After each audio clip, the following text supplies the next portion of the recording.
scent of fear perfumes the air.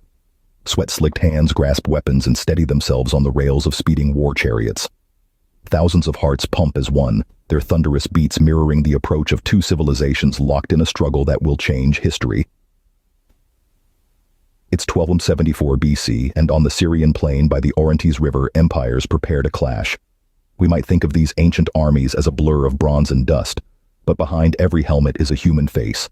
A son, a father, a warrior caught in the inexorable machinery of war. This is the story of Kadesh, a battle that would shape a world teetering on the precipice of the Bronze Age's fall. In the shimmering canvas of the late Bronze Age, Egypt and the Hittite Empire stand tall, casting long shadows across the ancient world. In the south, beneath the blistering sun, Egypt lives in former glories. Think not just of towering pyramids and sun-drenched temples, but of the formidable warrior pharaohs it birthed. Hatshepsut, an audacious queen who turned trade into power. Thutmose III, a conqueror whose campaigns swelled Egyptian borders to their zenith. Akhenaten, the enigmatic rebel who shook the religious foundations of the realm. All are giants whose voices echo across generations. But beneath the gleaming veneer of past triumphs, fissures threaten Egypt's stability. During the tumultuous Amarna period, when Akhenaten focused inwardly on religious upheaval, Egypt lost its grasp on key territories. In the wake of that chaotic era, the empire is like a weary lion, longing to roar once more. Enter Ramesses, a young pharaoh ablaze with ambition. He burns to not only solidify the nation but to expand it outward, reasserting Egypt's claim to supremacy throughout the region. Northward, the Hittite Empire rises out of the rugged heart of Anatolia. We picture not the lush Nile and its glittering cities, but windswept fortresses and sprawling pastures.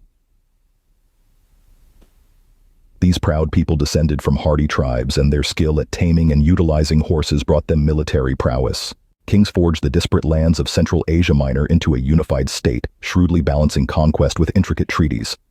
Muwatalli, sitting upon this hard-won throne, has no patience for weakness.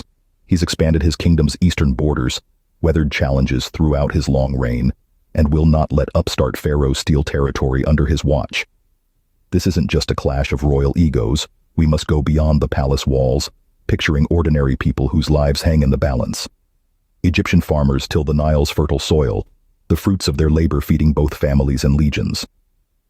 Their sons have been conscripted into the pharaoh's grand army, and anxious prayers soar to the gods alongside whispered fears. Meanwhile, Hittite shepherds in the mountain foothills fear not just Pharaoh's army but the upheaval war promises, interrupted trade, the threat of raids, and the devastation of their pastures. Chariot builders on both sides work frantically, with every strike of the hammer shaping the potential downfall of an entire household. With their diverse peoples and economies under threat, two powerful empires teeter on a knife edge, and upon their king's choices rests nothing less than the shape of the world to come. In the shifting tides of political power, Kadesh becomes more than a city. It is a fulcrum, a point on which destinies will rise or fall. Picture it not merely as buildings on a map, but as a hive of activity echoing the anxiety of empires. Kadesh is a melting pot, traders hawking spices, metals, and gossip from across the known world. Soldiers bristle within its walls, both Hittite and Egyptian, their sidelong glances laced with tension as they try to gauge the opposing forces' strength. This place simmers with 1,000 secrets, its very stones thrumming with the echoes of spies whispering in shadowy corners. News crackles across the plains like desert wind. Caravans bearing scrolls weave through the throng. Clandestine messengers disappear into hidden meeting places, their sealed messages promising war or peace. Rumors spread like wildfire. Ramses has raised an army the size of which would make Amun himself tremble. He's divided it into 4 formidable hosts, each devoted to a war god: Amun, Re, Ptah, and Set. This isn't just military mobilization, it's a statement of divine right, of the gods of Egypt marching alongside their pharaoh. Ramses departs his grand capital amidst fanfare, priests offering blessings, crowds showering him in flower petals, and the steady pulse of drums urging him ever onward to claim the spoils of war. But even as trumpets proclaim a pharaoh's advance, another king observes. On the windswept heights of Anatolia, Hittite watchtowers scan the horizon. Here, there is no jubilation, only reports pouring into Muwatalli's court. Pharaoh's chariot wheels carve trails into lands long under Hittite dominion. Can he be allowed to proceed unchallenged? Each council held around the king's massive hearth brings its own chorus of arguments. Generals call for preemptive attack, envoys suggest negotiation, priests interpret omens in the flames. This isn't merely about winning a single city, it's a gamble on the very survival of empires. Muwatalli holds his cards close, but he's already made a dangerous move. He's not waiting within his borders. He's massing his troops from far and wide.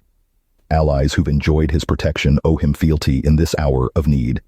This will be a clash of empires and all their dependencies. A war fought on a scale the ancient world has seldom seen. Under the burning gaze of an unyielding sun, the first act of deception plays out. Cunning Hittite scouts have planted 2 captured nomads in Ramesses' path. Their tale is carefully crafted to fuel Pharaoh's arrogance. Muwatalli's army allegedly cowers far to the north, terrified of Egyptian might. Is it youthful ambition or naivete that makes Ramesses swallow the bait whole? He splits his forces in a bid for speed, racing ahead for Kadesh with only his lead division, hungry for conquest. As he waits, a false sense of security descends over the Egyptian camp. Perhaps soldiers loosen their armor, exchange brash battle boasts, or indulge in dreams of swift victory. Then, they hear it. A distant rumble at first, growing into the thunder of thousands of hooves and rattling chariot wheels. Muwatalli, far from cowed, unleashes his trap. From behind the city walls, over 2,000 Hittite chariots emerge, their crews whipped into a frenzy. Imagine the sheer terror rippling through Egyptian ranks at the sight. War chariots are the elite striking force of the Bronze Age, each a mobile platform for archers and skilled spearmen. The Hittites boast not just quantity but a tactical advantage. Their chariots are heavier, each carrying 3 warriors for greater offensive power. The charge smashes into Ramesses' division with bone-jarring force. Chariots, horses, and warriors become a tangled, bloody storm. Pharaoh's elite guard, outnumbered and caught unaware, crumble in the initial onslaught. His own chariot is surrounded. Muwatalli's warriors come agonizingly close to cutting down the very heart of Egypt's military might. Yet even in the face of certain disaster, a stubborn defiance sparks in Ramesses. He refuses mere survival. He fights, rallying around him remnants of his shattered force. Each desperate struggle buys precious time for the other Egyptian divisions to race toward the scene.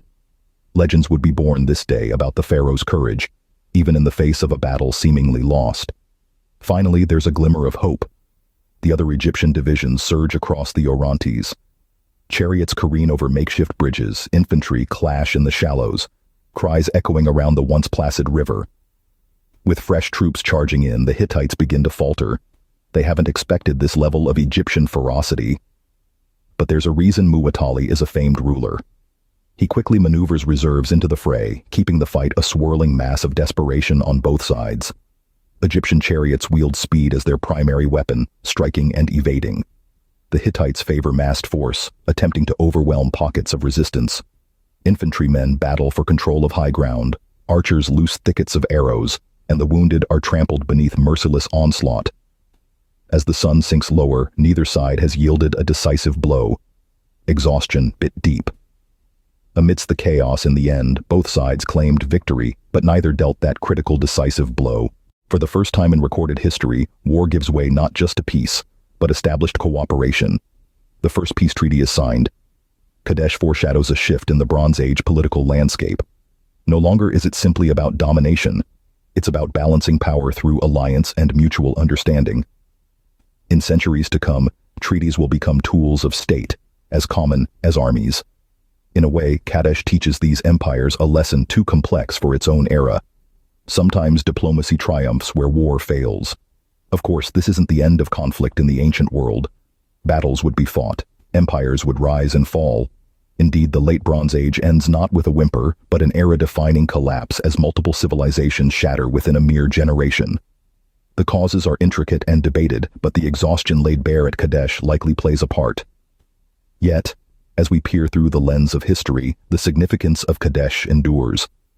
In modern conflicts, even as war technology has progressed beyond recognition, the echoes remain. After all, the Hittites and Egyptians did not forge peace from weakness, but from an acceptance of reality and a recognition of their mutual continued power, on less destructive terms. For us, living in a world shaped by a legacy of battles, Kadesh holds a valuable, though complex lesson. One seen in full force in this video, right over here.